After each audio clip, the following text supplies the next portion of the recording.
天我们聊一下中古家具。对，我们现在我们两个人坐的这个看上去沙发一样的这个东西，这就是沙发，沙发一样的东西。我和总监现在坐的这个沙发，就它本身也是一个中古家具。然后说到中古啊，大家有时候可能会觉得这个年代离我们非常久远，其实并没有啊。就这个中古家具实际上是指的1950年代左右的这种家具，我们叫中古家具，和那个中世纪不是一个概念啊。就是英文来讲了，可能就分为两种，一种叫 antique furniture， 还有一种叫 vintage furniture。然后这个东西可能就是区别在这个地方啊。中古家具、中古风可能就指的 mid-century modern style， 就是这个意思。刚就聊到中古家具了嘛，对吧？Tony Parker， 对，我们说一下 Tony Parker， 对吧？对，马刺队的9号，不是那个，不是那个 Tony Parker。我们说的这个 Tony Parker 是 Park Furniture 的第2代的这个主理人，对，实际上是 Jack Parker 的儿子。就这个 Park Furniture 本身是 Jack Parker 创立的，然后这个 Tony 年轻的时候对这个设计就感兴趣，他自己感兴趣，他喜欢，然后他就学了设计，学的是工业设计 （Industrial Design）。然后他从澳洲直接去找到了英国的一个工作，就是当时在伦敦一个非常大的一个百货商店，现在还有叫 John Louis。 OK， 他本身是设计师吗？他当时不是，他当时是以 sales 的身份在这个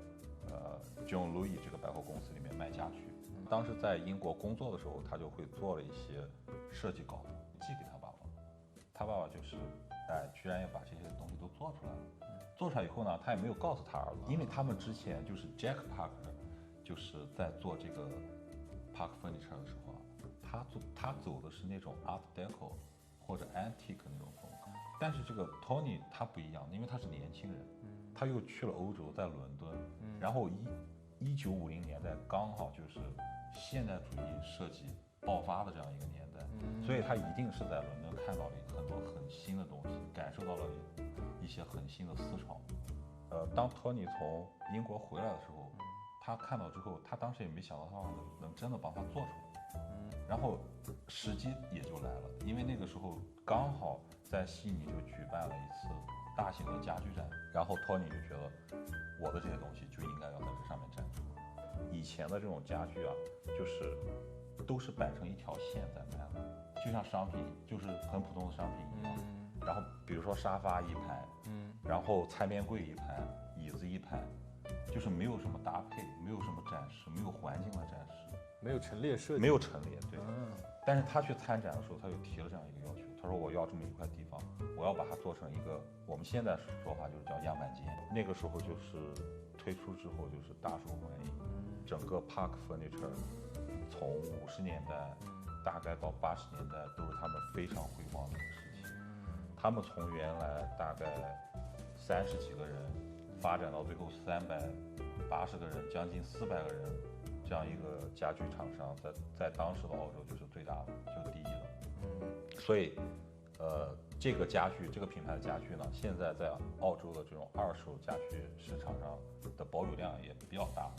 而且他们现在是只接受订单制的一些东西，他不会说我做大批量的量产了。所以他们有几个工匠师傅就是合伙在一起，然后他们就是在接受这个 Park 家具的订单。当然这个东西也是帕克给他们了授权和给他们做顾问，然后他们才可以这样去做。Park 家具这个东西是一个纯手工打造的一个这样一个家具品牌，这也是它的一个魅力所在，就是大家能感受到它一些形状，有一些转角，有一些细节的地方做的是非常非常的舒服，然后不突兀，然后但是又有变化。他们这个品牌整体的设计就感觉宽容度非常大。就我自己也是，就是前后收了大概能有4、5件这种 Park 家具。它这种天然的材质，然后经过时间的这样打磨，然后呈现出来的这种质感，然后包括它的功能性，都是非常非常适合这种家庭生活的。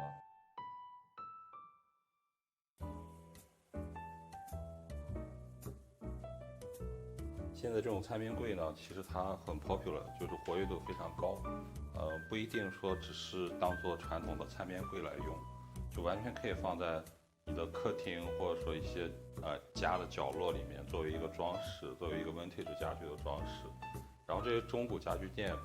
他们因为是比较专业的，他们就会做一些保养和翻新，所以我们看到这50多年的这个柜子，然后它的质感依然是非常的好。当然了，就是这个原始的状态可能是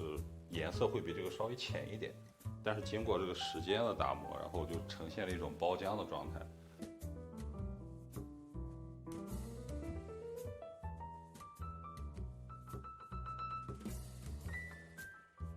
这件家具当时买的时候啊，当时有2个一模一样的，就是两件这种家具。其中一个是他们已经就是翻新好了，然后质感已经做得非常好了。然后像这件呢，是他们刚刚收回来的，收回来之后呢，就是说没有做过一些翻新处理，但是价格呢会便宜一半。然后这个老板就是我也请教了一下这个老板，就是说怎么可以自己去做一下这些翻新和保养，要用那种 steel wool， 就是很细的钢丝，然后先去把它表面打滑，打滑之后呢，然后再放上亚麻油，然后再去一遍一遍去擦拭，然后就能让这个vintage的这种家具然后重新焕发光泽。